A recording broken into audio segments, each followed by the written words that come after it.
story.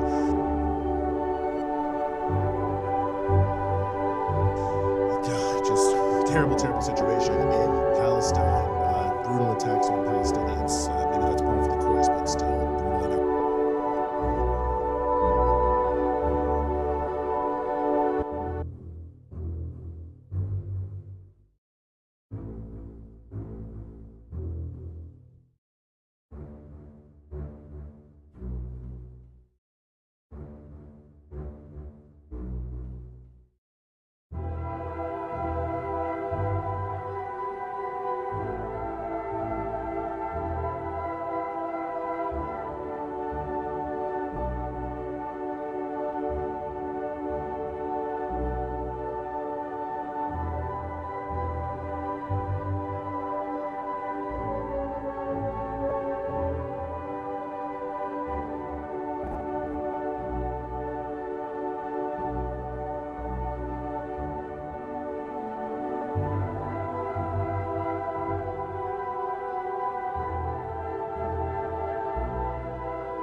And as always, we are honored to be joined here by Ali Abu Nima, who's the director of Electronic Intifada, also the author of The Battle for Justice. You are indeed watching Breakthrough News, and this is the Freedom Side Live. I'm one of your hosts, Eugene Perrier, here, as always, truly alongside, in fact, my intrepid co-host, Rania Kalik. Rania, good to be with you.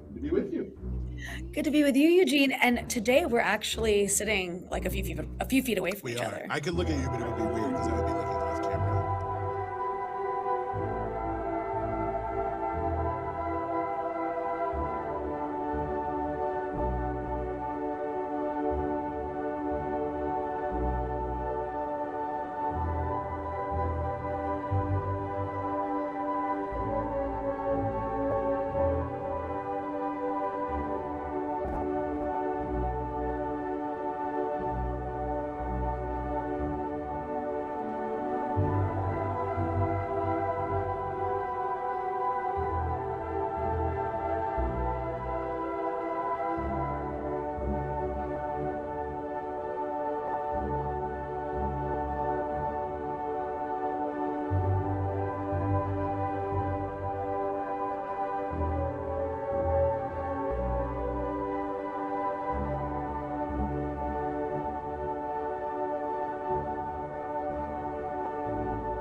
Check 1 2 1 2.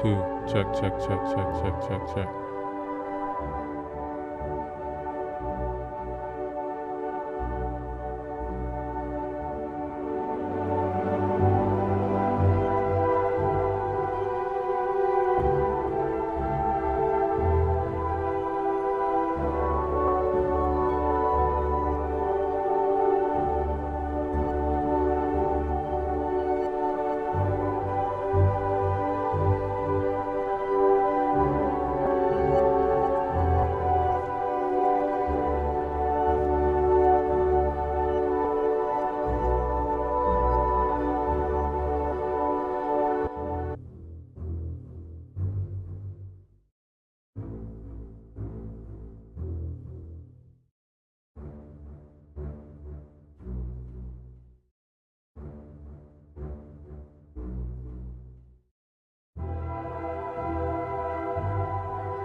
Watch this space.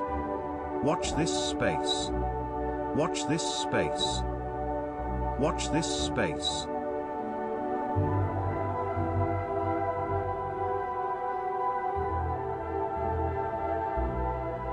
Watch this space. Watch this space. Watch this space. Watch this space. Watch this space. Watch this space. Watch this space. Watch this space. Watch this space. Watch this space. Watch this space. Watch this space. Watch this space. Watch this space. Watch this space.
maybe tweet something out, put it on Instagram or whatever it may be. But I think that they would be very grateful to you. And while we're telling them to subscribe, hit the bell, and inform their followers, Rania, what else should those watching know that they can do? Well, Eugene, they can go to patreon.com/breakthrough news and become patrons of the show. Unfortunately, we did not meet our goal in the month of February to get you to join Instagram. We were so close. We were just a couple away. So Thank you. we're gonna go again. Everyone who donated and everyone who decided not to at the last second. Don't listen to him. Do not listen to him. So listen, here's the deal. For those who don't know what I'm talking about, I'm gonna explain it. For those who do, listen to it again. Month of March. If we can get, should we say 100, Eugene? Sure. Same goal. If we can get 100 new patrons in the month of March, Eugene will join Instagram. So those of you who tried to sabotage me last time, you suck. For those of you who want to see Eugene on Instagram as I do, become a patron at patreon.com/breakthrough news. Thank you to those who privately messaged me about how you were considering becoming patrons, and I asked you, please wait till March 1. Appreciate that assistance. Well, nice try. Okay, well, listen, but in all seriousness, please, patreon.com/breakthrough news, subscribe, hit the bell, get dealers. Super happy to have you with us. And now we want to turn to our first story. Just terrible, terrible situation in Palestine. Brutal attacks on Palestinians. Maybe that's more for the chorus, but still brutal and outrageous. And as always, we are honored to be joined here by Ali Abunimah, who's the director of Electronic Intifada, also the author of The Battle for Justice in Palestine. Ali, thank you so much for being back with us. Thank you, Eugene. Well, I was hoping we could just start, maybe you could give folks some context to this, I'm always hesitant to call it an escalation, but let's just call it significant outpouring of violence against Palestinians that we've seen over the past week or so. Yeah, it's hard to find the right term, because if we say escalation or outbreak, it makes it seem as if normally there isn't violence. And I think the reality that we have to try to convey to people is that the violence is relentless. Israeli military occupation, Israeli settler colonialism, Israeli apartheid is 24/7, 365 violence against every Palestinian man, woman, and child everywhere all the time. They're never free from the violence. What we've seen in the since the beginning of the year is Israel has escalated its raids into Palestinian cities and refugee camps. It's killed almost 70 Palestinians since the start of the year, and many of them in these massive daytime raids that have happened in cities like Jenin and Nablus. For example, in Nablus on February 22nd, a massive Israeli army force went into the very densely populated old city of Nablus in broad daylight, guns blazing.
firing indiscriminate.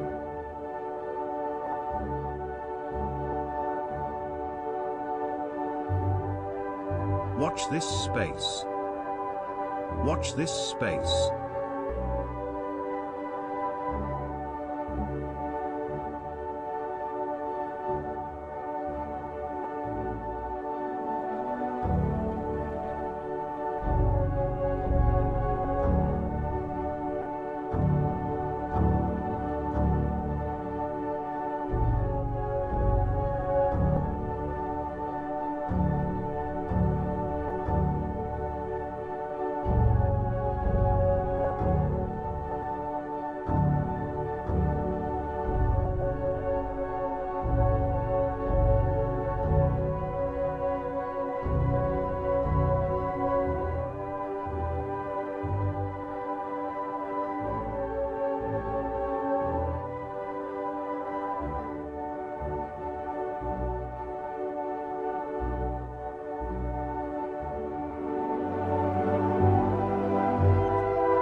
These are the journalisms by way of critical aggregation, illuminated from the analytical research of a historiographer, neither from the Oriental nor the Occidental.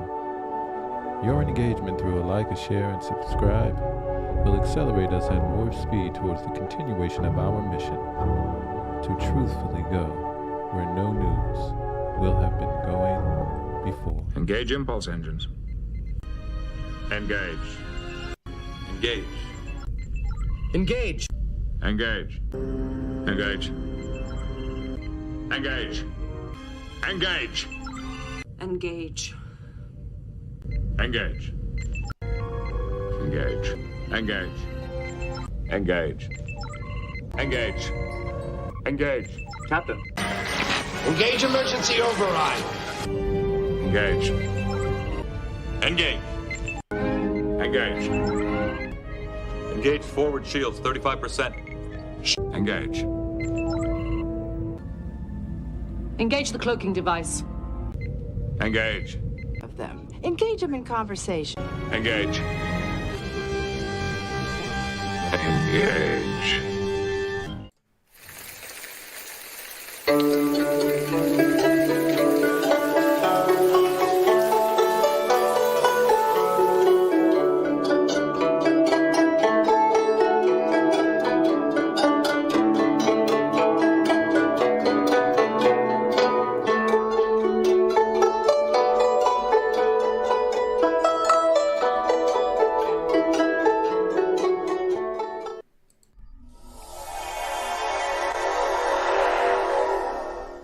Huwwara Pogrom, a race riot?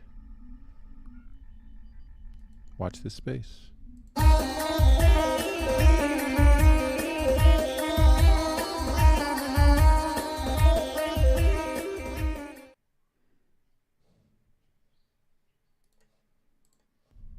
This is Breakthrough News on Israeli settler brutality.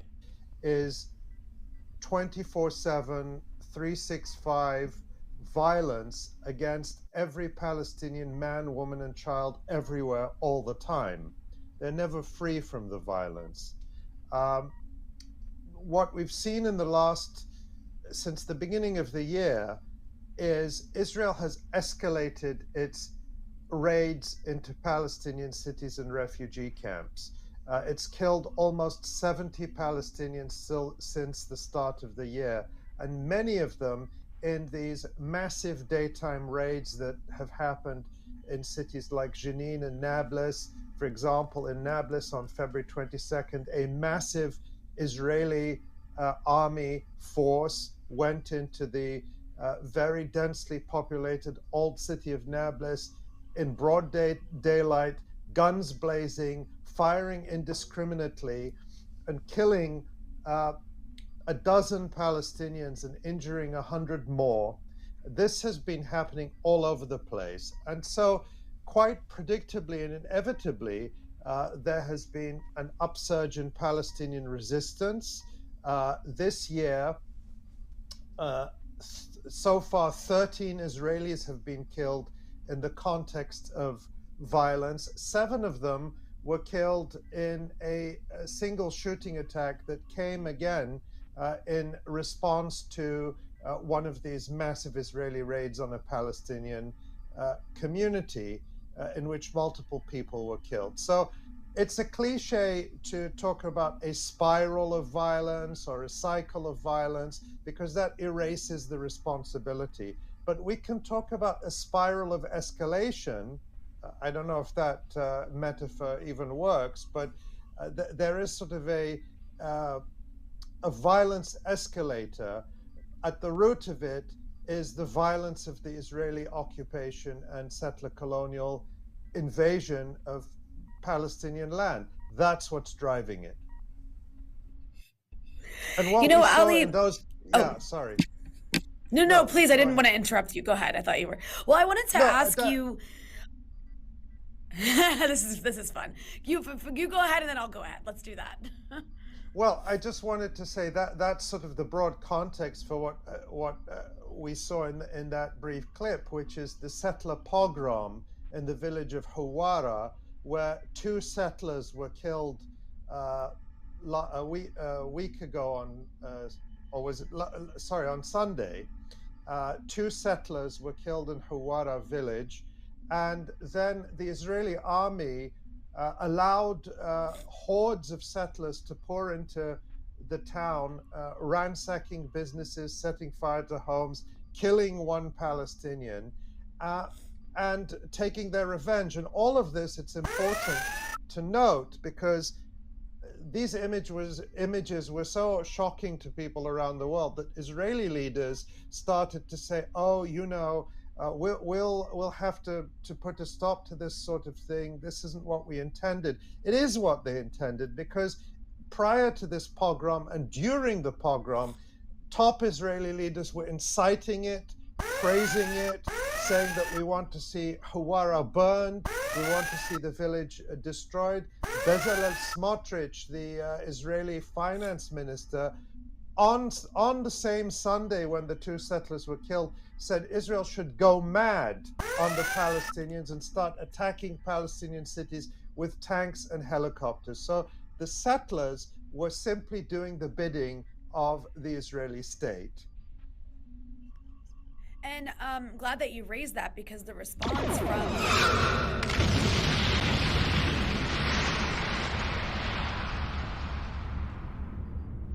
By definition, this is fascism. I always feel very uncomfortable when people around me are pro government forces. That's the definition of fascism. The US and the EU has been very much to try to condemn both sides, but in interestingly different ways. I actually want to show a clip of Ned Price being asked about this, if we could bring that up, and I'd like to get your reaction to it.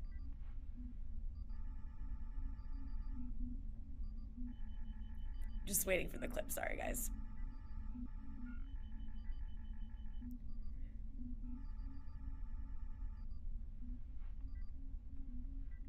Yes. I There we noticed go. in your tweet yesterday you referred to the shooting in which 2 Israelis were killed as a terrorism, whereas the settler violence was separated. Was that deliberate? And if yes, how do you differentiate or decide when to use the word terrorism versus when not to? I think it's best not to parse and to go into definitions from the podium. We are condemning the extremist violence that we've seen over the past couple days. We issued a very strong condemnation of the killing of the Israelis that we've seen over the weekend. We've issued today a very strong condemnation of the violence that's resulted in the death of a Palestinian and the destruction of property. In all of these cases, in all cases of extremist violence, we think it's important that there be accountability, that there be justice, equal justice under the law. So Ali, I mean, that's, to me, what I see there is Israeli settlers committing acts of violence. Committing a pogrom is just violence, and it's bad, but it's violence. Whereas Palestinians who live in the West Bank attacking settlers is terrorism. What do you have to say to that?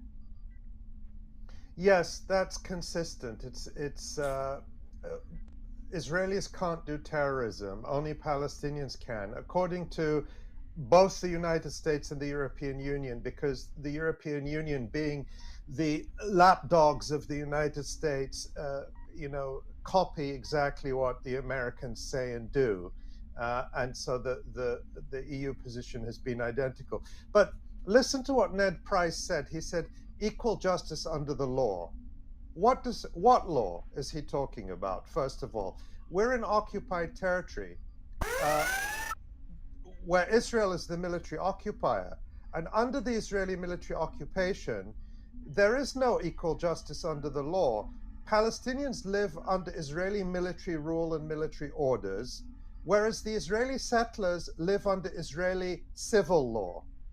So right there on paper, you have a separate and unequal system. You have an apartheid system. If you're an Israeli settler, you're not subject to military law. You're subject to the Israeli civil system. If you're a Palestinian, you're subject to Israeli military law. But if you're a Palestinian, you don't get as far as the law. If you pick up a stone, you'll just be shot dead. Whereas the settlers are treated with kid gloves. In fact, they're protected by the army while they are busy attacking Palestinians. And that's not just in Huwwara, that's all the time. In fact, for example, you could go to the website of B'Tselem, an Israeli human rights group, or their YouTube channel. They have tons of videos going back years documenting Israeli settlers attacking Palestinians, attacking and killing Palestinian livestock, burning their property, destroying their trees, while the soldiers are watching and just, protecting the settlers while they do this job of vandalizing Palestinian property and making Palestinian life hell on behalf of the Israeli state. The settlers are the fist of the Israeli state, of Israeli land theft and settler colonization. And that is absent from the language of the State Department. And when he talks about equal justice under the law, who's going to bring this equal justice? The military occupier? I mean, we're coming up, I can't believe how fast we're coming up. It will be on May the 11th, the first anniversary of the cold-blooded murder on live television of Shireen Abu Akleh, a US citizen and the correspondent of Al Jazeera. Has there been justice for Shireen Abu Akleh?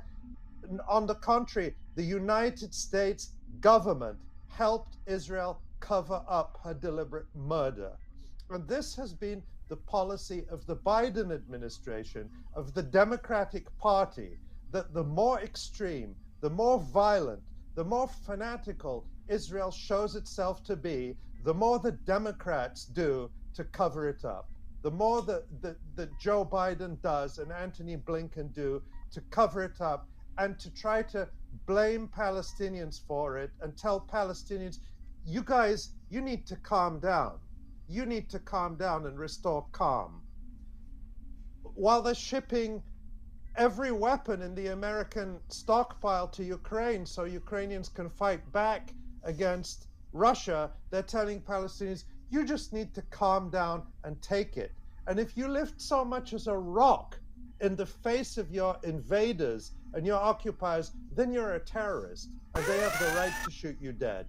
This is the reality. It's a reality that I don't think any people in the world would accept. But Palestinians are told, just calm down and accept it. And if you're good, if you behave well, maybe we'll give you a couple of $1 million more for health clinics in refugee camps where you're going to live forever, by the way, because we're never going to support justice for you so that you can go back to your homes.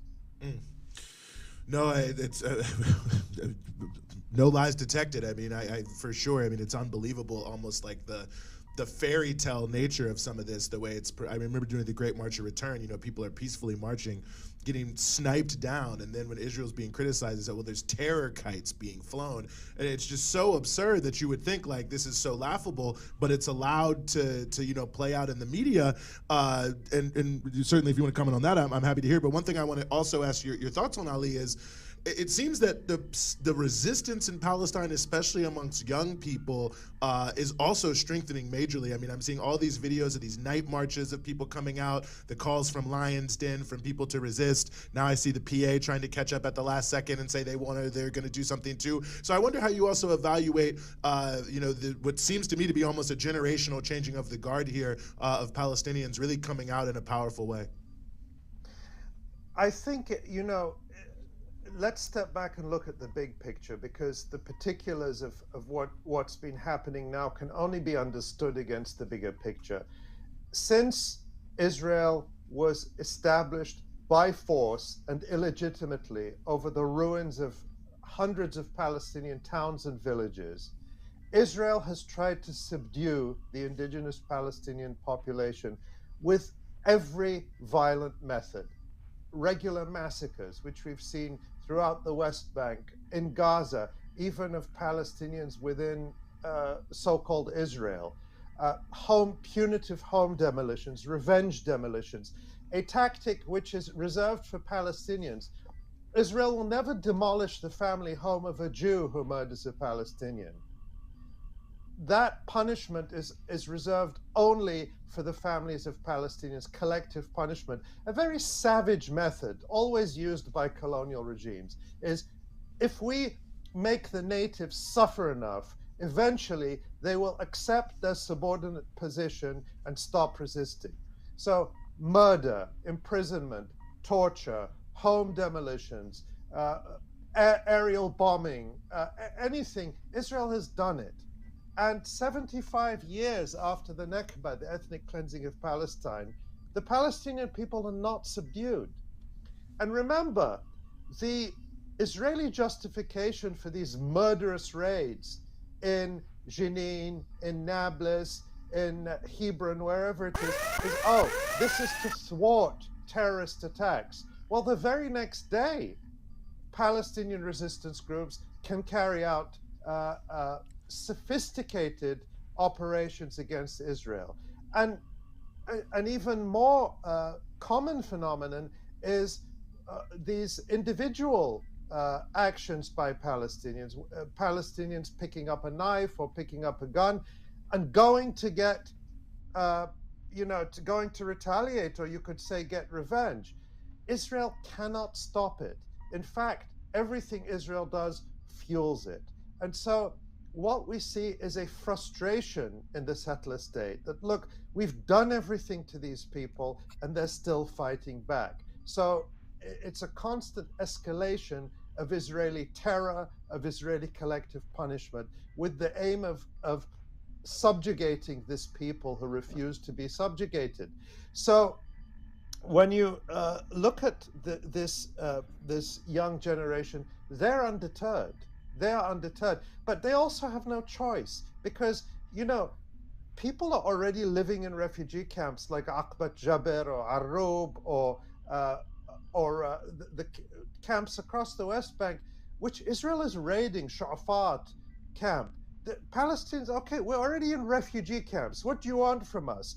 No, they're still sending in the army and attacking people in refugee camps and killing them and carrying out extrajudicial executions. So it's not as if people have a choice but to fight back and defend themselves. That's what Palestinians are doing. They have a right to fight back. They have a right to defend themselves. And who are all these people in the West to quibble with them?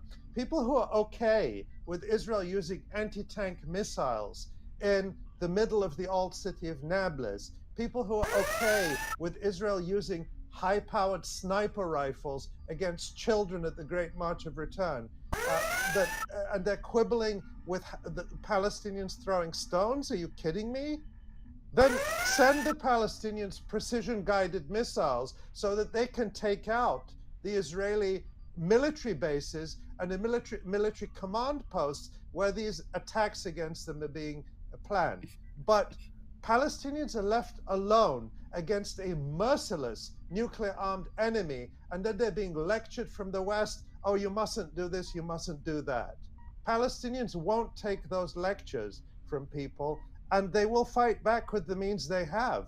And the escalation is coming only from the occupier and the invader. This conflict would be over tomorrow if Israel were to respect the rights of Palestinians, were to respect international law, and were to respect the right to self-determination of the Palestinian people. But the reality is this: if Palestinians stop resisting, they will be wiped out. If Israel stops attacking them, there will be peace.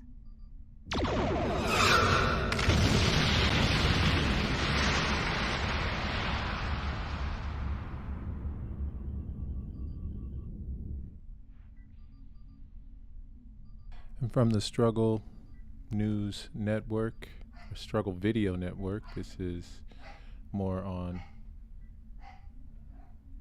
the Huwwara Pogrom as a race riot. Explain the meaning of an old Russian word to you. It's pogrom. It means a violent mob attack on a minority group. It's Russian, but it's also gotten into the Yiddish language of Jews, because Jews. And it's not Hebrew. The most likely victim of pogroms in old Russia. We used to have them regularly in the United States against blacks. Here they were called race riots. Whatever you want to call them, a mob of at least 400 Israelis attacked cars and homes in Huwwara, which is a town of 7,000 on the West Bank in Palestine, supposedly in revenge because 2 Israeli children were killed, supposedly by a Palestinian. Benzion Sanders from the Israeli Soldiers Group. Yeah, I want to amend that. They weren't children, so that's incorrect. Breaking the silence, wrote this on a tweet. Sunday night pogroms, West Bank, 70 plus houses burned, 100 plus cars burned, 10s injured, 1 killed, 6 arrests. I point out that the Israelis arrested were detained for attacking Israeli soldiers, not for any of the arsons, and a court let them all go. By the way, 1 Palestinian was killed. His name was Sami al-Aktash. These are his children at his grave. The next day, an American was killed in the West Bank. His name was Ilan Ganeles. He was from West Hartford, Connecticut. There was major coverage in the U.S. media, and very shortly, 3 Palestinians were arrested for his killing. What about the death of Sami al-Aktash? Do you think the Israeli police are even investigating? Don't kid yourself. As you see video of the burning, note the voices of people praying Jewish prayers.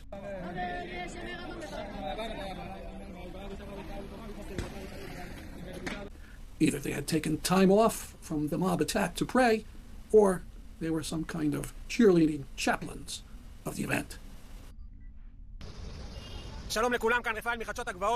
This man, who evidently follows the Kahana cult variant of the Jewish religion, says there is something very exciting here. Jews are not silent. What the army is unable to do, what the police will never do, simple Jews come and do a natural act of revenge. They set fire to everything that comes next to them.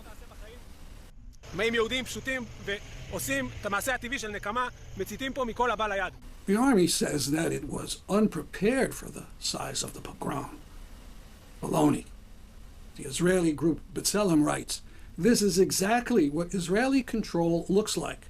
The settlers carry out the attack, the military secures it, the politicians back it. It's a synergy." All the cars in this lot were set on fire. Here is what the lot looks like now.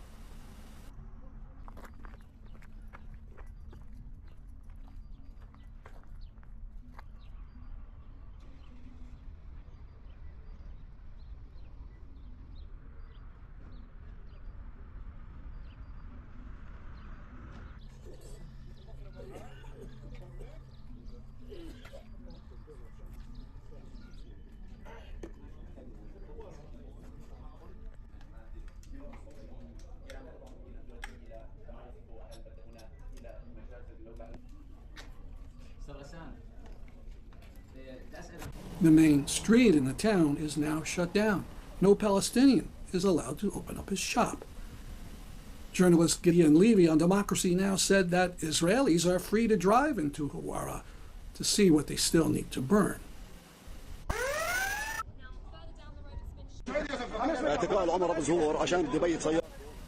This man was arrested for parking his car near his shop.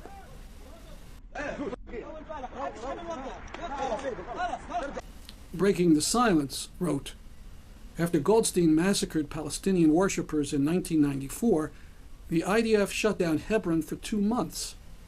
The same thing is happening now in Huwwara. These policies are not anomalies. They're features of the occupation." This is the leader of the U.S. Senate, Chuck Schumer. On February 24th, in Israel, he said, "As Senate Majority Leader, the highest-ranking Jewish American elected official in history, I stand here in the shadow of my ancestors who perished in the Holocaust to promise that as long as Hashem breathes air into my lungs, the United States Senate will stand behind Israel with our fullest support." Consider what that means. There is nothing that Israel could do that would stop Chuck Schumer from standing behind the Israeli government. On the 25th, he was shown in a photo with his arm around Benjamin Netanyahu. That was a day before Huwwara suffered the pogrom. Well, it's been 4 days now since the race riot. What has Schumer said about what happened in Huwwara? I've been looking at Twitter, his website, and Facebook. Not a word about Huwwara. Schumer indeed stands behind Israel, even as it displays naked supremacist apartheid. This is Bezalel Smotrich, Israel's finance minister. After the pogrom, he called for the town of Huwwara to be wiped out. He's slated to come to the United States on March 12th to address a dinner in Washington, D.C. selling Israel bonds. These bonds are money loaned to Israel to be used for any purpose. The Israeli paper Haaretz says that Israel takes in $1 billion a year via Israel bonds. Many U.S. states own Israel bonds. They use teacher and public employee pension money to buy the bonds. In Connecticut, the Treasury owns $1.5 million in bonds among its many, many investments in Israel, totaling, at last count, over $85 million. In other news, in a first vote, the Israeli Knesset has voted in favor of a law establishing a death sentence. And Press TV on the matter? Some 68 Palestinians have been killed at the hands of Israeli forces and settlers in the occupied West Bank.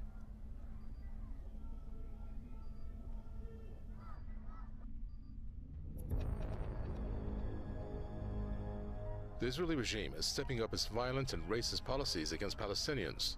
On Thursday, a young Palestinian man succumbed to his injuries that he recently sustained during an Israeli raid on the occupied West Bank city of Jericho, also known as Ariha. 22-year-old Mahmoud Jamal Hamdan was critically wounded during an Israeli attack on a refugee camp.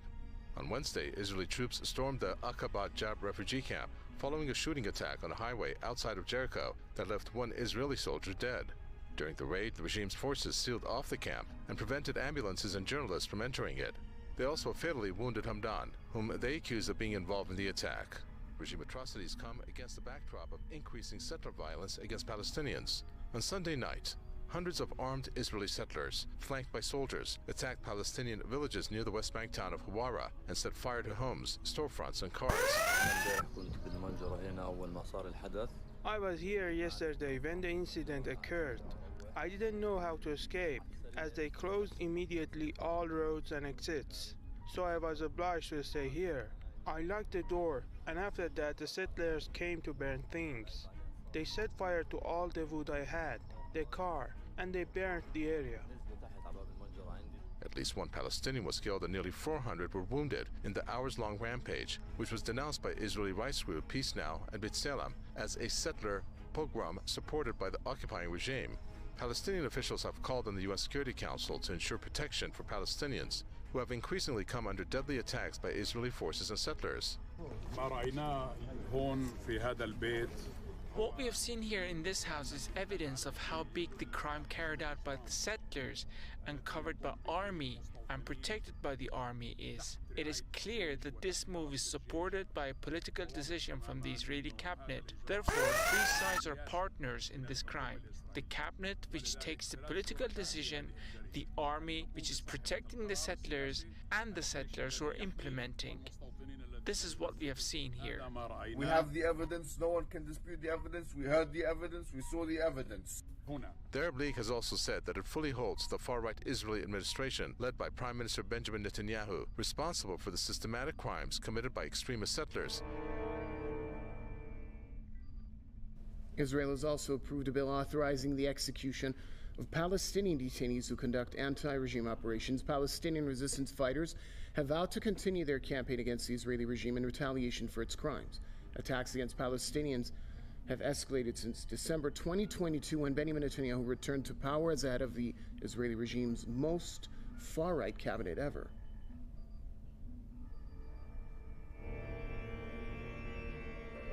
After they went on a violent rampage in the West Bank, Israeli forces have killed nearly 70 Palestinians since the beginning of this year.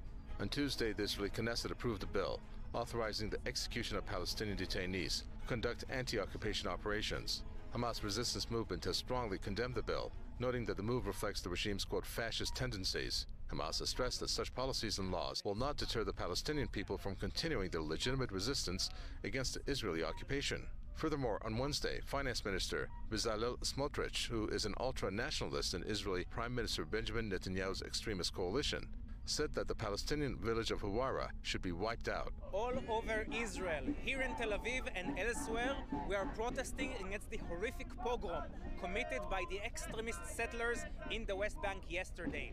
They came because they have the support of the government. They have the support of high-ranking Kahanist ministers serving in the government, and they are deepening the occupation, deepening the bloodshed. So we are here tonight to demonstrate after the settlers in Huwwara attacked and burned the village and the people who live in Huwwara, the Palestinian people.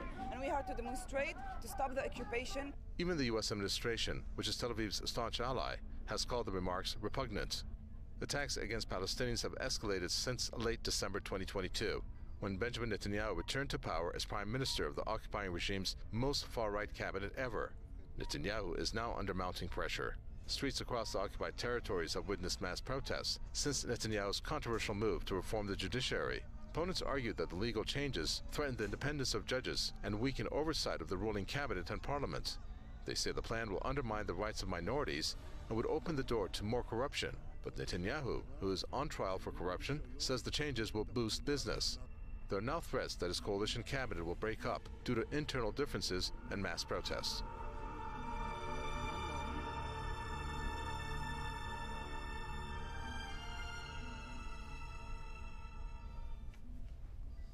The Ukrainian forces are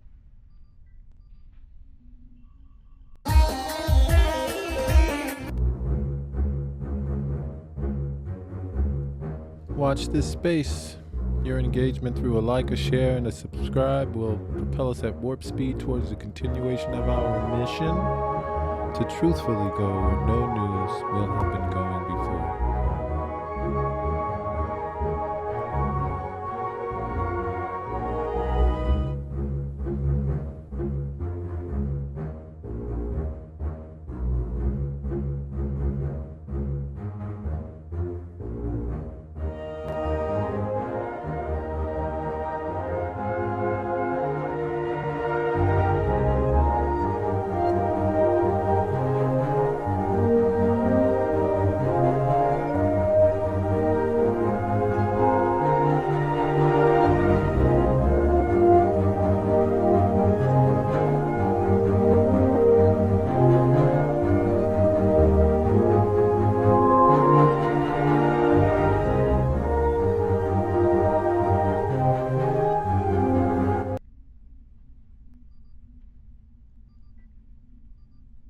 And just in continuation of our story here, Huwwara mayor, Israeli settlers inflicted damages worth 18 million.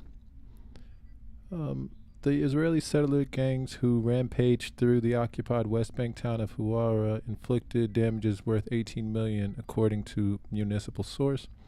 The town mayor, Muin Damidi, said that the damages wreaked by the hundreds of settlers who attacked the town south of Nablus on Sunday, burning down at least 35 houses and partially damaging 40 others, and torching or destroying more than 100 cars, was worth 18 million Israeli lira, I think it is, which is, let's see, ILS. It's about $5 million U.S. money. Let's see what Israeli new shekel. New. At least one Palestinian was killed and nearly 400 wounded in hours-long rampage on the town, as well as in other attacks on West Bank towns and villages south of Nablus. This is not to mention the other losses sustained by the town residents, estimated in hundreds of thousands of shekels, as a result of the ongoing closure of the businesses and stores, the media added. He pointed that schools were still closed for 3 days in a row, and the gun-toting soldiers prevent the residents from using the main street. He made this statement as Israeli forces continue to cordon off the town for a third day in a row, exclusively turning it into a closed military zone and forcing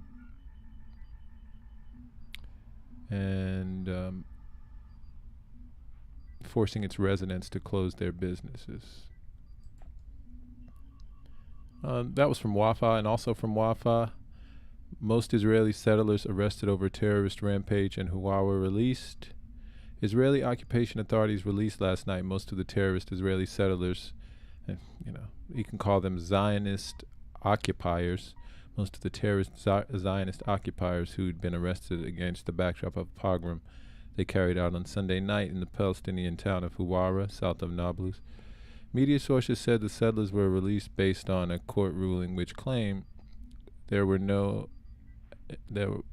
not enough evidence to convict the occupiers, despite the availability of tens of videos documenting the terrorist attack on the village.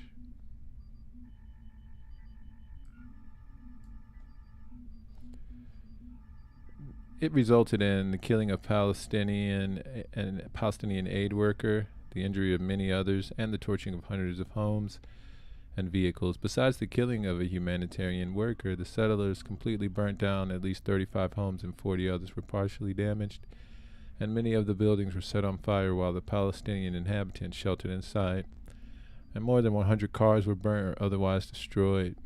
Israeli media outlets had reported on Tuesday that only 8 settlers were arrested following the pogrom, and that many of them had been released. The Israeli court's ruling also comes amid racist remarks by Israeli Minister Bezalel Smotrich, who said the Palestinian village of Huwwara should be wiped out.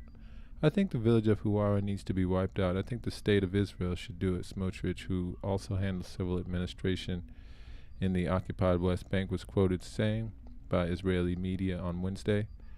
Smotrich's remarks have been met with condemnations from the U.S., the EU, and many other countries. And we'll be back with more news.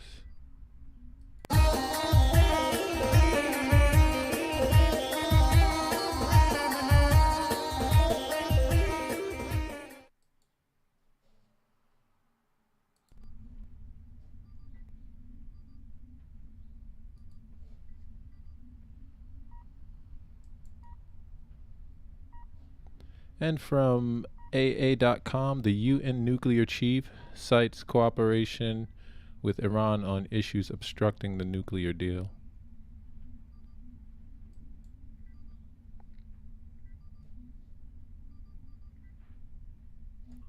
UN nuclear watchdog Iran locked in dispute that blocks revival of nuclear deal. The UN nuclear watchdog chief on Saturday cited cooperation with Iran to resolve outstanding issues related to the country's nuclear program.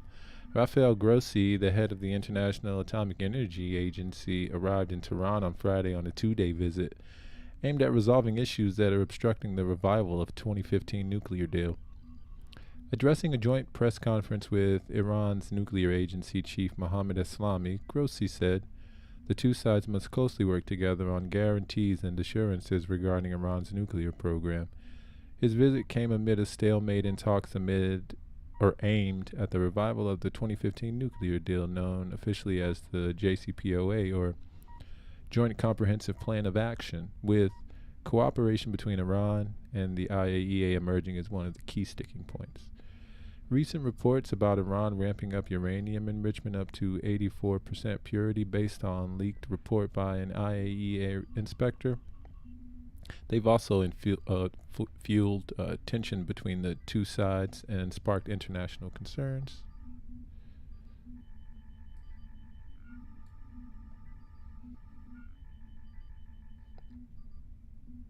Iran's nuclear agency dismissed findings in the IAEA report as a mistake and said the IAEA inspector in a follow-up visit rectified it. Iran's nuclear agency spokesman Behrouz Kamalvandi told local media that it was unnatural to have some particles in the enrichment process with a high level of purity, but the enrichment level remains at 60% below 90% considered weapons grade. The report, however, triggered concern in the international community, with the U.S., Israel, and some European countries saying Iran was preparing to make a nuclear bomb. The IAEA probe into what it claims are the traces of uranium found at 3 undeclared nuclear sites in Iran has also been a bone of contention between Iran and the West, complicating efforts to revive the nuclear deal that U.S. abandoned in 2018. Grossi said that the two sides are working hard to resolve the issue related to the undeclared sites, adding that the leak of the IAEA reports makes him angry and disappointed. As for sabotage, attacks on Iran's nuclear facilities, which Tehran is mostly blamed on Israel, the UN nuclear agency chief said any military action on nuclear power plants is condemnable and illegal. He also deflected criticism about the UN agency's non-political approach, as alleged by Iran, stressing that it's important and necessary for Tehran and the IAEA to communicate more directly so that other countries are not allowed to. The agency has never been used as a political tool. We have a board of governors, and we don't take orders from anyone.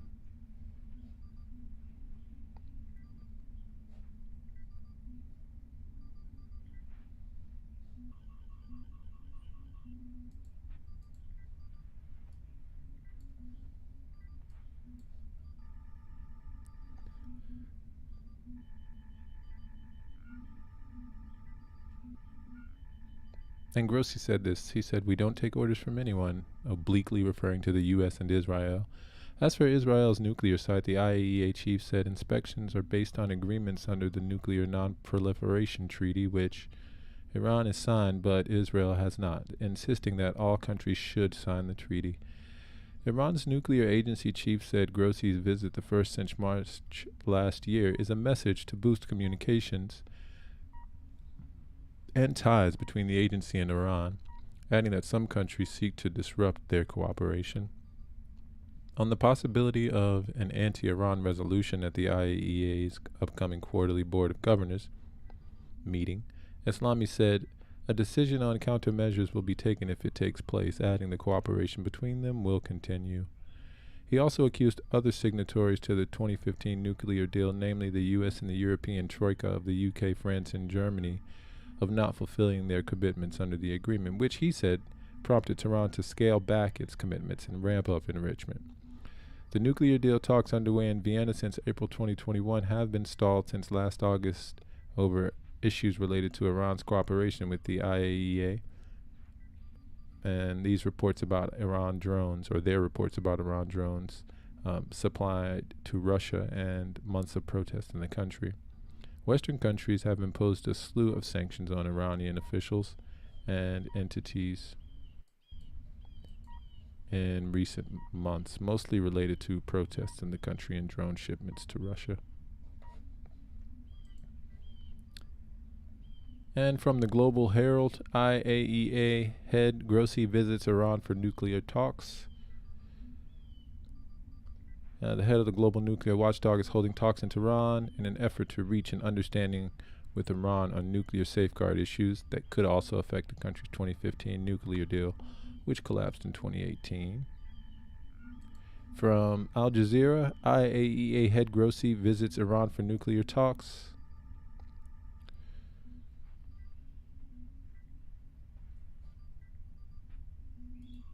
The head of the global nuclear watchdog is holding talks in Tehran in an effort to reach an understanding with Iran on nuclear safeguard issues that could also affect the country's 2015 nuclear deal, which collapsed in 2018. Rafael Grossi, the Director General of the International Atomic Energy Agency, landed in the Iranian capital on Friday evening and met with Mohammad Eslami, the head of the Atomic Energy Organization of Iran. The two continued their talks on Saturday and also held a joint press conference. Grossi then met with Foreign Minister Hossein Amir Abdollahian before meeting with Iranian President Ibrahim Raisi. Raisi presented cooperation as a two-sided affair, which can continue based on maintaining the independence of the agency and realizing the rights of the Iranian people. The president's deputy for political affairs, Mohammad Jamshidi, said this. Grossi is expected to hold another press conference when he returns to Vienna later on Saturday.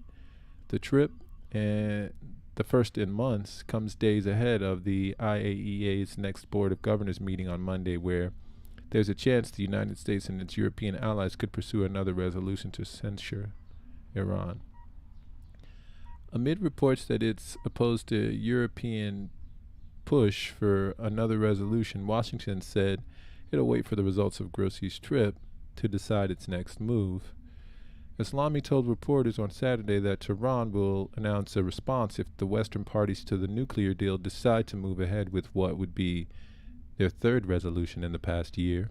Iran boosted its nuclear enrichment efforts and curbed IAEA monitoring in response to the previous two resolutions. The agency confirmed last week that traces of uranium enriched to the near weapons grade level of 84% have been found in Iran, and that it would need to discuss this further with Tehran.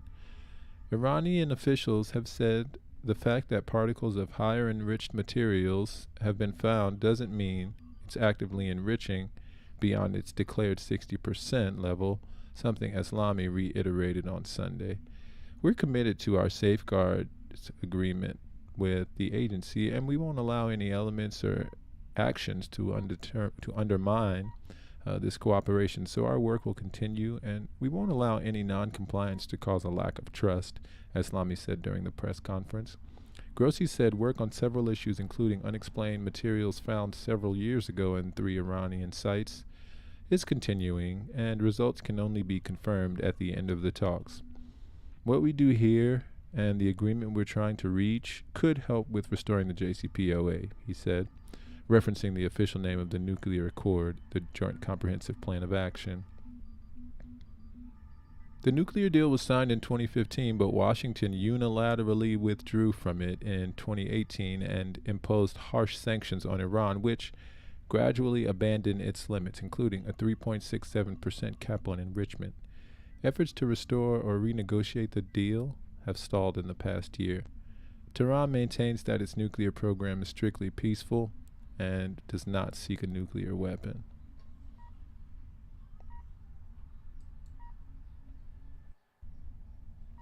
And from TRT World, UN nuclear chief hopeful for important agreements during Iran visit. UN nuclear watchdog chief Rafael Grossi is in Tehran amid deadlock in negotiations on reviving a landmark 2015 accord on Iran's nuclear activity. UN nuclear watchdog chief Rafael Grossi has said that he had constructive talks with Iranian officials in Tehran over the discovery of uranium particles enriched to near weapons grade level. By having a constructive discussion and having good agreements like I'm sure we're going to have, we're going to be paving the way for important agreements, Grossi told the news conference alongside Iran's top nuclear official Mohammad Eslami on Saturday. The two-day visit by the head of the International Atomic Energy Agency comes as the Vienna-based organization seeks greater cooperation with Iran over its nuclear activities. Grossi arrived Friday in Iran amid deadlock in negotiations on reviving a landmark 2015 accord on Iran's nuclear activity known formally as the Joint Comprehensive Plan of Action. A diplomatic source that Grossi would meet President Ibrahim Raisi to launch the dialogue on Iran's atomic work and to reset the relationship at the highest level. Grossi had previously made clear that he was only prepared to go to Tehran if he had an invitation to speak with the president, the source added. Uranium particles enriched up to 83.7%, just under the 90% needed to produce an atomic bomb, has been detected at Iran's underground Fordo plant about 100 kilometers south of Tehran, according to a confidential IAEA report.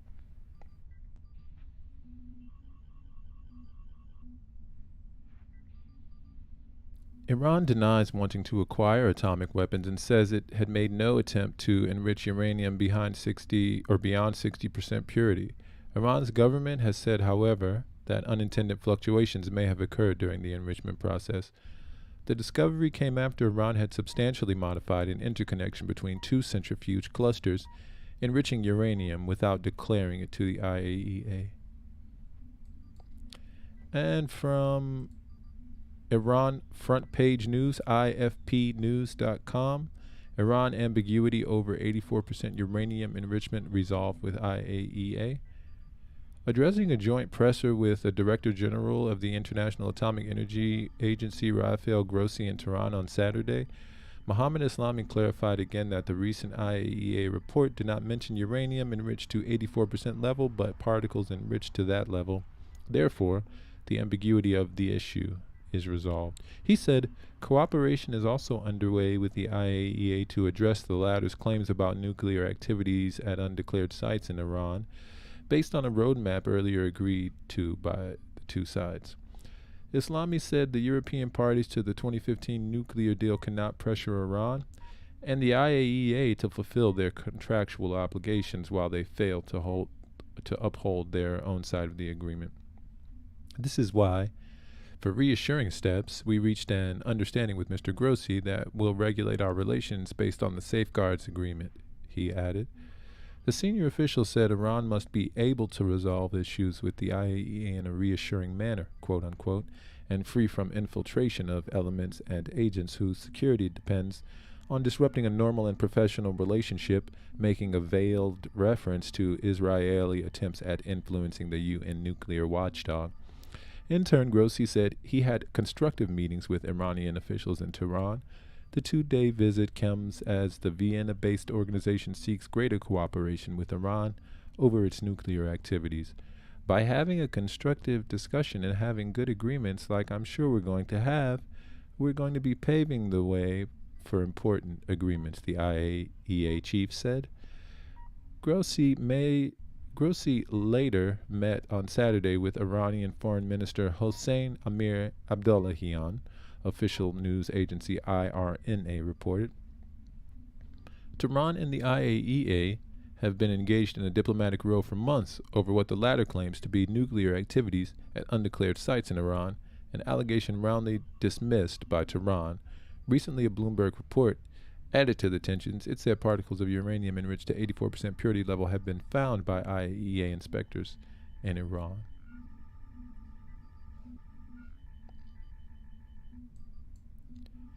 Watch this space. We will return with more news in just a moment. Remember, your engagement by way of a like, share, and or subscribe will propel us at warp speed towards the continuation of our mission to truthfully go where no news will have been going before.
From the cradle, Israel threatens Syria over Hezbollah presence. Israel carriers dropped leaflets in the Quneitra and Daraa governorates over southern Syria, warning the Syrian Arab army that Tel Aviv would attack specific positions in Syria allegedly used to shelter members of the Lebanese resistant movement Hezbollah. According to official reports, the leaflet says, "Will not accept the continued presence of Hezbollah at the Tel Aviv Huwwara military base and the continuation of cooperation in any way. Hezbollah continues to extend its arms in the region, and its presence brings disaster and destruction. You will be the first to be harmed." The Tel al-Huwwara military base is located on the highest elevation point of the Daraa governorate, used as a strategic position to overlook the expansive years of the Golan Heights. The military base was captured by opposition groups such as the Free Syrian Army a few years after the start of the Western-backed war in Syria in 2011. The SAA recovered the base in 2018 ever since Israel has used the Golan Heights, which it currently occupies, as a strategic position to attack pro-government militias and Hezbollah military forces. Last week, the Israel military launched unprovoked artillery attacks on southern Lebanon from the occupied Golan Heights, which was reportedly part of a military exercise. 2 weeks after the 7.8 magnitude earthquake struck Syria and Turkey last month, Tel Aviv launched airstrikes at Damascus, killing 5 civilians and injuring 5 others. The Zionists received regional condemnation for their attacks, including from Syria's foreign ministry, which urged for international action to prevent further attacks on Syrian soil. Earlier that month, an unnamed Zionist occupier military official told Saudi Arabia's Alaf newspaper that Tel Aviv will not hesitate to bomb Iranian aid deliveries to Syria under claims that Tehran seeks to take advantage of the tragic situation to send weapons and equipment to Hezbollah. As a result of Western sanctions, aid deliveries for Syria have been primarily hindered compared to the flow of aid entering neighboring Turkey, forcing Damascus to rely on allied nations like Russia and Iran for assistance.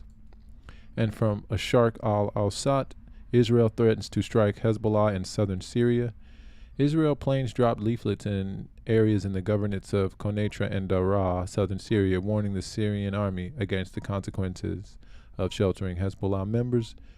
The leaflets read, "Will not accept the continued presence of Hezbollah at the Tel al-Huwwara military base and the continuation of cooperation in any way. Hezbollah continues to extend its arms in the region, and its presence brings disaster and destruction. You'll be the first to be harmed, a former leader in the opposition factions in the Daraa governorate told Ashar al-Awsat that since 2018, Tel al-Hara has been exposed to 3 Israeli attacks. The hill, which is located northwest of Daraa governorate, is considered a strategic military site due to its location, which overlooks the occupied Golan, and it's only about 15 kilometers away from the border with Israel. It also represents a link between the western countryside of Damascus and the governorates of Daraa and Kunei Yitra. Tel el-Hara is also a restricted military zone. Before 2018, the area was under the control of the opposition factions. The Syrian regime forces and pro-Iran militias regained control over the hill in the wake of the settlement agreement in the southern region that was sponsored by Russia. The former opposition leader pointed to dozens of air raids and missile targets against military sites in southern Syria since 2018. The Israeli targeting included observation and monitoring points in Konetra and radar and air defense sites in Aswaida. However, the main targets, which have been repeatedly bombed, are located in the vicinity of the town of Hader in the northern Konetra countryside along the ceasefire line in the occupied Syrian Golan.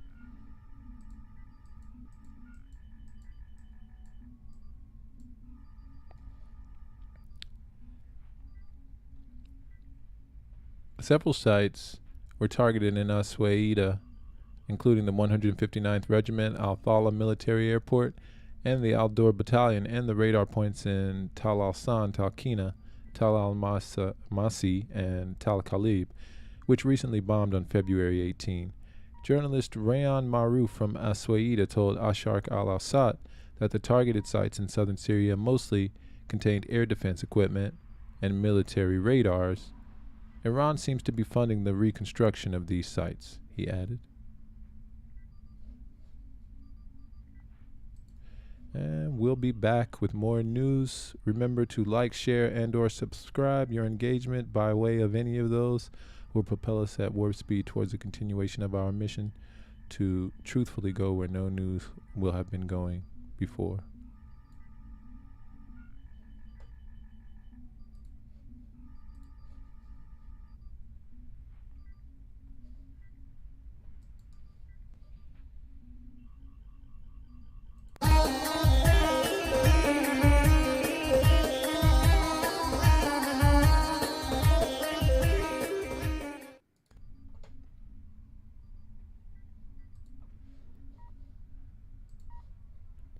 The Cradle says that the UAE has postponed Netanyahu trip over fear of tension with Iran report. This is reportedly the 5th time the Israeli's prime minister's visit to the Gulf state was postponed or canceled. U.S. media outlet Axios released a report on 1 March claiming that Israeli Prime Minister Benjamin Netanyahu's planned trip to the UAE, which was set for January, was postponed at the start of the month due to the Emirati concerns that the visit would exacerbate regional tensions with Iran, according to the 3 Zionist occupation officials. Axios states that this was the 5th time an official visit by Netanyahu to the Gulf country was postponed or canceled. Netanyahu had said following his victory in the election that his first foreign trip as prime minister would be to the UAE.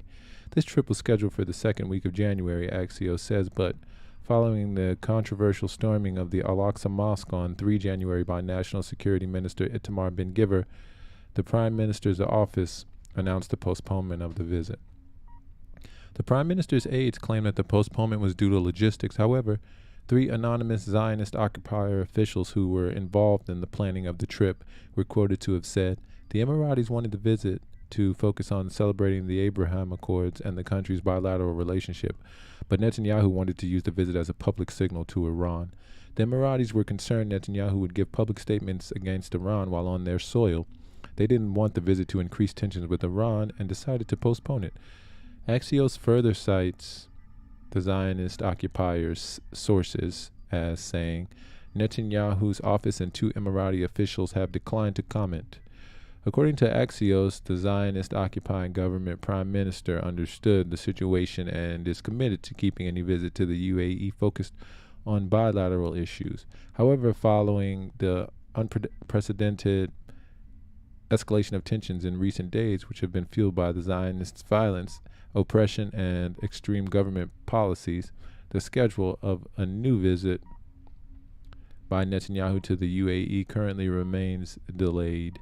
This month, the Emiratis had been planning on drafting and putting to a vote a resolution at the UN Security Council condemning the illegal expansion of Israeli settlements in the occupied West Bank. However, U.S. pressure prompted them to call it off, and Abu Dhabi ended up drafting a presidential statement instead, a less controversial move in the Zionists' eyes.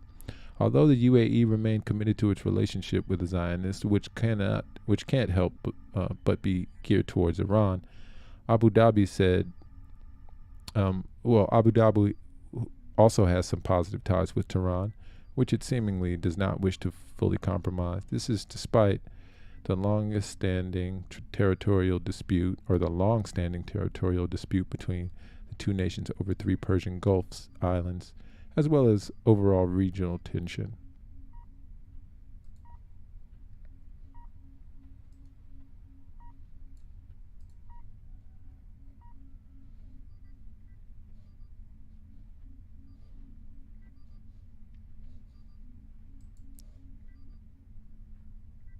From responsible statecraft, increased regional tensions highlight UAE's balancing act. Abu Dhabi's zero problems foreign policy is being put to the test by the Ukraine war and Israel's quarrels with the Palestinians and Iran. The world's growing multipolarity is allowing the UAE to work both sides of several conflicts, but the sustainability of this approach remains unclear.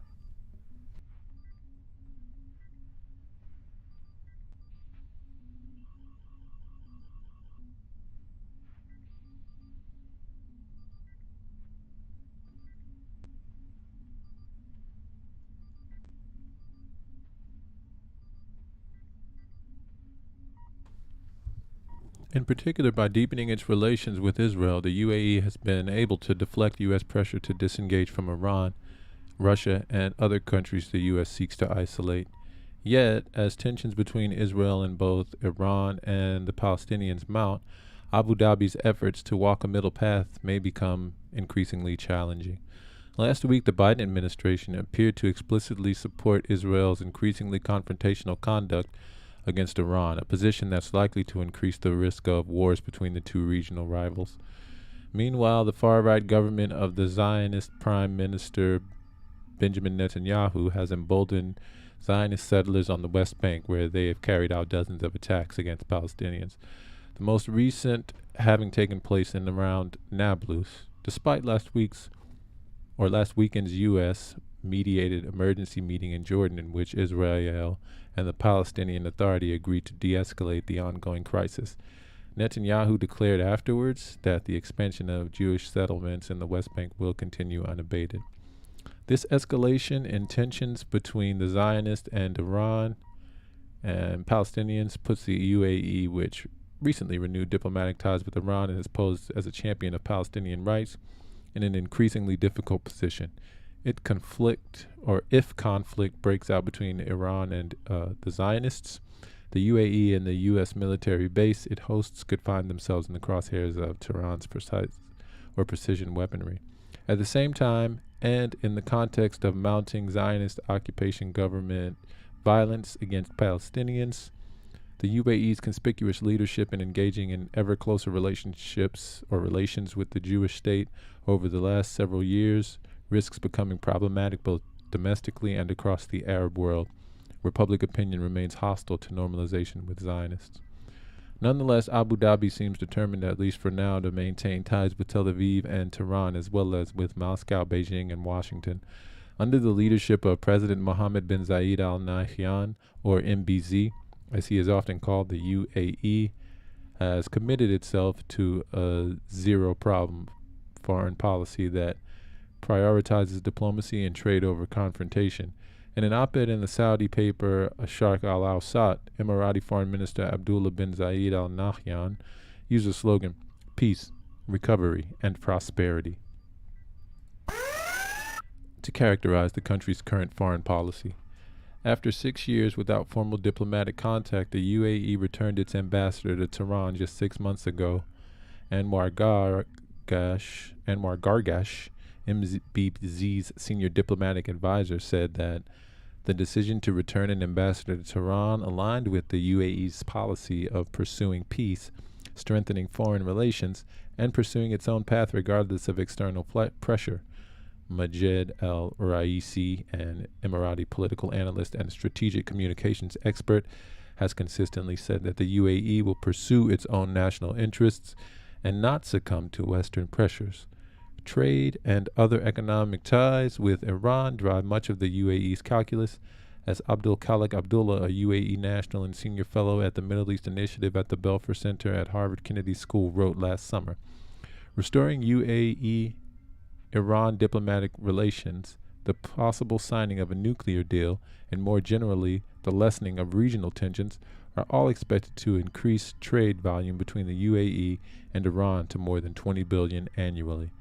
The policy of regional outreach, which has also included recent rivals Turkey and Qatar, is a fairly new approach for the UAE in the decade after the Arab Spring. Abu Dhabi often intervened directly, either through its substantial financial resources or through deployment of its own forces, to thwart democratic uprisings and prevent Islamist actors from taking or holding power. Of special concern to the UAE was the rise to power of the Islamist governments in Egypt and Tunisia, which escalated Emirati fears that the Islamists within its own borders would be emboldened. Similarly, the UAE sent troops into Bahrain to help its government quell uprisings there in 2011. The UAE also supported General Khalifa Haftar's 2019-2020 failed military campaign to seize control of Libya from the Turkish-backed and Islamist-affiliated Government of National Accord. Abu Dhabi also sent troops and mercenary forces to Yemen to combat the Iran-backed Houthi movement. The UAE's recent emphasis on rebuilding ties to former adversaries like Turkey and Iran reflects in part its success in thwarting the ambitions of Islamist actors around the region. Having defeated the perceived threat, MBZ appears to have concluded that expanding trade offers more profit than waging war, despite American qualms about some of the UAE's trade partners. In just the last month, top U.S. treaty officials visited Abu Dhabi to warn UAE officials against helping Iran and Russia evade or defy Washington sanctions against the two countries. Specifically, two UAE-based air transport firms have been targeted by Washington for collaborating with a sanctioned Iranian firm by transporting Iranian drones and personnel from Iran to Russia. The UAE had reportedly also been serving as a middleman for Chinese drones shipped to Russia for a deployment in Ukraine. The UAE has had no qualms about working with Russia when it serves its interests. MBZ and Putin held bilateral meetings in October 2022 as part of the UAE strategy of keeping all avenues with potential partners open. Even before the Russian invasion of Ukraine, Moscow had evaded Western sanctions by using Dubai's gold market to exchange U.S. dollars and euros. The recent sighting in the Dubai marina of the super yacht Madame Gou, which is owned by a sanctioned Russian magnate, Andrei Skoch, offers yet another recent example of the UAE's willingness to assist Russians in evading sanctions. The United States cannot complain too loudly, however, given the UAE's willingness to take the lead in normalizing and developing close relations with Israel under the 2020 Abraham Accords. A memo circulated by the Emirati Embassy in Washington in April 2022 highlighted its $6.5 billion trade with Israel, new agreements for bilateral energy and artificial intelligence cooperation, and its collaboration with Israel on humanitarian assistance. The UAE and other signatories of the Abraham Accords also currently expanding their agreements with the Zionists to include cybersecurity in order to address shared threats, including nation-state targeting of the critical infrastructure and widespread ransomware attacks. The Abraham Accords appear so far to have served Emirati interests well. Although the UAE has condemned violence by the Israeli state against Palestinians in January, its ambassador to the United Nations also led the charge to scrap a draft of a UN Security Council resolution that demanded Zionists immediately and completely cease all settlement activities in the occupied Palestinian territory. And while just last week Gargash touted the UAE's support for separate UN Security Council presidential statements condemning the construction and expansion of Zionist settlements, his tweet neglected to mention that Abu Dhabi went along with U.S. efforts to prevent the condemnation from becoming a formal Security Council resolution, a more powerful legal instrument. By agreeing to help to block the Security Council's resolution from being voted on enforcing a likely U.S. vote, as well as pursuing a close relationship with the Zionists more generally, the UAE feels able to insulate itself from U.S. pressure on other fronts, notably its engagement with U.S. adversaries like Russia and Iran. At the same time, by drafting and promoting a statement of condemnation, the UAE has so far been also able to insulate itself from pro-Palestinian domestic and regional public opinion. Its performance demonstrates how it can play both sides against the middle. The UAE asserts that it seeks friendship with all nations while pursuing its own geopolitical and economic interests. The UAE's behavior in sometimes supporting U.S. policies and at other times thwarting them is likely to become more common in this geopolitical context of multipolarity. Meanwhile, as hostility escalates from Jerusalem to Tehran to Moscow, it remains to be seen how long the UAE will be able to maintain its zero problems foreign policy. Well, they're trying, but there is a blatant contradiction, right? Your inconsistencies are glaringly obvious. And from Memo, UAE canceled Netanyahu visit fearing he would say something against Iran. The United Arab Emirates canceled Zionist occupation government Prime Minister Benjamin Netanyahu's planned visit in January due to his concerns his conduct during the visit could increase regional tensions with Iran, the Walla news site reports, citing 3 Zionist occupation government officials with the knowledge of the matter, the Times of Israel reported. According to the report, the Prime Minister's office has said the visit was canceled for logistical reasons. The officials tell the outlet that the Emiratis wanted the visit to focus on the Abraham Accords and bilateral relations, but that they feared Netanyahu wanted to use the visit to speak publicly against Iran. And watch this space. Remember, your engagement by way of a like, share, or subscribe will propel us at warp speed towards the continuation of our mission to truthfully go where no news will have been going before.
The most simple-minded that Loci is of an inferior breed.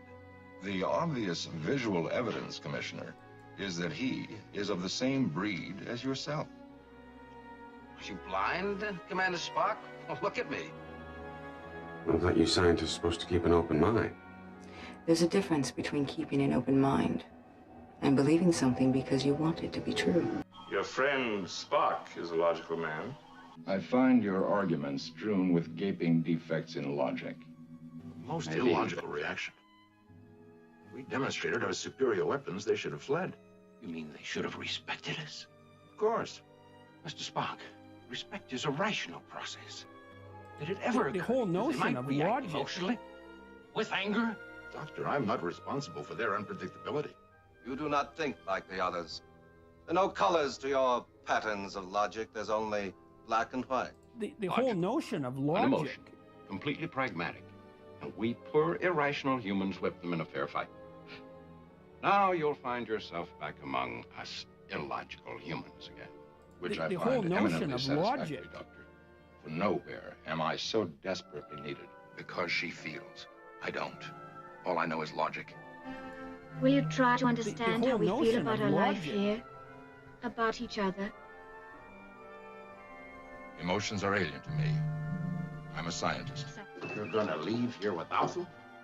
Run off on some wild goose chase halfway across the galaxy just because you found a discrepancy in a hydrogen cloud? Doctor, I am chasing the captain, Lieutenant Huwwara, and Ensign Chekhov, not some wild aquatic fowl. Mr. Spock, you have a remarkably logical and analytical mind. Thank you. I prefer the concrete, the graspable, the provable. You'd make a splendid computer, Mr. Spock.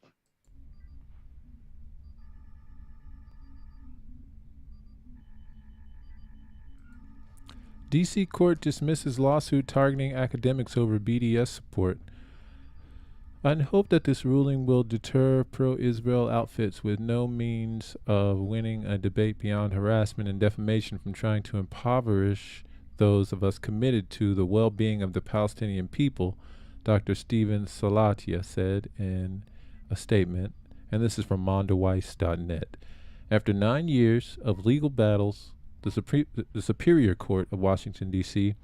has dismissed a lawsuit targeting academics over the support of the Boycott, Divestment, and Sanctions Movement, BDS.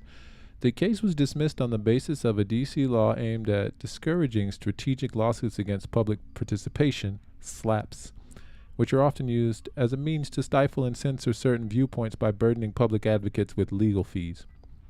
This ruling should send a clear message to those trying to silence advocates speaking out against Israel's human rights abuses. Boycotts are legally protected, and attempts to stifle such advocacy through the misuse of courts will not be tolerated, said Center for Constitutional Rights staff attorney Asta Sharma Polkarel. These lawsuits will face strong opposition that will only grow the movement for justice and freedom in Palestine. The Center for Constitutional Rights represented the defendants in this case. In December 2013, the American Studies Association, ASA, voted on a resolution honoring Palestinian civil society, and it's called for a boycott of Zionist academic institutions.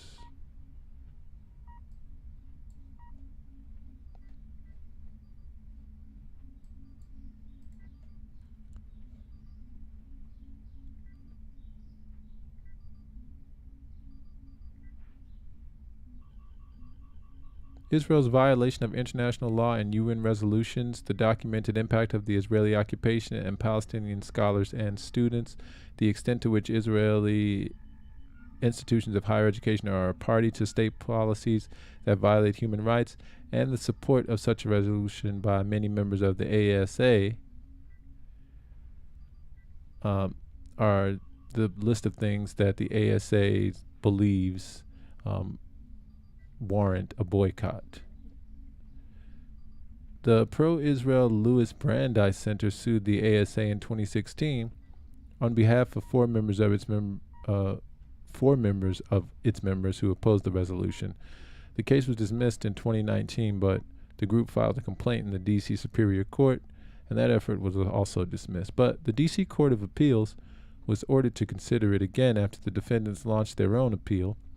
One of the defendants was Dr. Stephen Salaita, the Palestinian rights advocate who was unlawfully fired from the University of Illinois at Urbana-Champaign over tweets attacking Israel's 2014 assault on Gaza.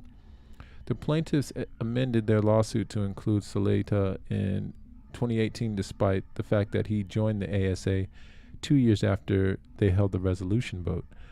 I welcome the judge's decision to dismiss the long-running lawsuit as a waste of time and money, said Salaita in a statement. I'm happy to finally be freed from this burden and hope that the ruling will deter pro-Israel outfits with no means of winning a debate beyond harassment and defamation from trying to impoverish those of us committed to the well-being of the Palestinian people. In recent years, a number of academic organizations and campus groups have endorsed the BDS movement, often leading to backlash from pro-Zionist organizations. State authorities in New York recently opened a probe into the City University of New York. The complaint that sparked the investigation alleges that Zionist and Jewish people are being discriminated against because the faculty at CUNY Law School unanimously voted to endorse BDS. Additionally, New York Councilwoman Ina Vernikov pulled $50,000 in funding to a university program that provided free legal services in response to the BDS endorsement.